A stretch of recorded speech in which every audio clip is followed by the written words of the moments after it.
I made a rule for myself that I'm only going to include 1 or 2 Marvel and DC comics in this list.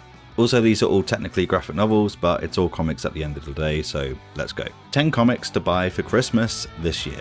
Number 10, East of West. You might not like sci-fi that much or westerns, but you'll love the fact that East of West combines them both. The story is creative but character driven. It's a page turner, and if you only get the first one, it is narratively satisfying. Dragota is an incredible artist, and there's so much action that you'll speed through this one in no time. Number 9, From Hell. If you're on the younger side, you may not get into From Hell that easily, but if you want a challenge, then this one is for you.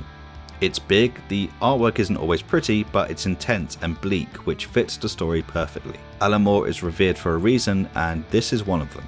Number 8, The Long Halloween.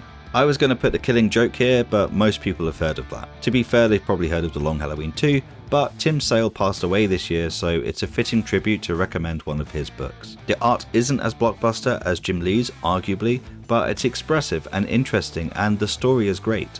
Easily a top 10 Batman story. Number 7, Sex Criminals. This book is silly. It's funny and it's clever. Basically, when the 2 main characters have sex, time freezes for everyone but them. That's pretty much the premise. Despite the weird premise, the characters feel really real and relatable, other than the orgasm-fueled time freezing part. If you're a prude, this probably isn't for you, but if you're comfortable around the subject of sex, this is a great read. Number 6, Southern Bastards. One of my favourite comics is Southern Bastards. I'm not entirely sure why. It's one of the first comics I read that I felt was properly grown up. It's gritty. The art style is incredible, and even though it's very American to my British eyes, it captured and held my attention throughout. I definitely recommend. Number 5, The Walking Dead. So The Walking Dead was this AMC TV show that was on a while ago, but did you know they made a comic called the same thing? Must have been a coincidence. But if you didn't know that The Walking Dead was a comic first, then it makes me really sad. But now you know it is, you should pick it up. Most people say the book is better than the movie, and that's also the case here. The TV show was great, but comics will always be better. Number 4, Happy. So Happy was this Netflix show that was on a while ago, but did you know they made a comic called the same thing? Must have been a coincidence. But yes, like The Walking Dead, Happy was a comic first. Written by Grant Morrison, one of the best comic writers of all time, Happy is pretty adult, but good. Worth picking up, especially if you watch the show. Number 3, Snowpiercer. So Snowpiercer was this... Okay, I'll stop that now. Snowpiercer is a French comic, but don't worry because there are English versions. It's big as hell, but it's such a great comic. Whether you saw the film version, TV version, or both, get this comic. But be warned, it may ruin the film and TV show for you because it's a lot better. Number 2, Invisible Kingdom.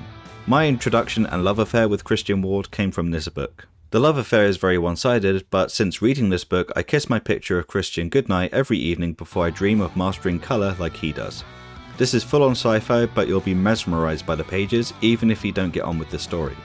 Luckily, the story is pretty damn great too, so give this one a go. Number 1, House of M. One of the biggest plot points in the Marvel comic universe where Wanda kind of goes a little off the rails.